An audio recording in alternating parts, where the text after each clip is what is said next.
আমি দীর্ঘ ২ বছর ১ মাস যাবৎ অসুস্থ। আমি চিকিৎসা করতে গিয়েছিলাম একজন সুস্থ মানুষ, ডাক্তার আমানত খান হসপিটাল, মিরপুর কাওলাপাড়া ১ নাম্বার,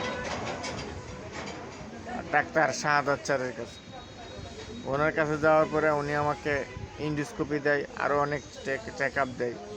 আমি ইন্ডোস্কোপি করতে নারাজ ছিলাম, করতে রাজি ছিলাম না। ওনার এক নার্স বললো ইন্ডোস্কোপি না করলে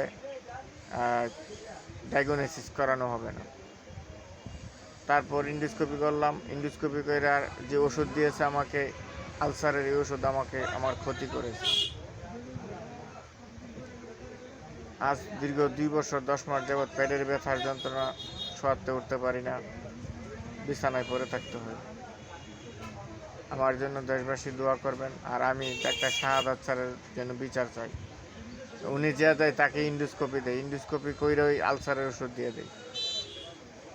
যে যাই তার কাছে তাকেই উনি ইন্ডোস্কোপি দেয়। বাংলাদেশ সরকারের কাছে এরকম ইন্ডোস্কোপি ব্যবসায়ী ডাক্তারের বিচার চাই।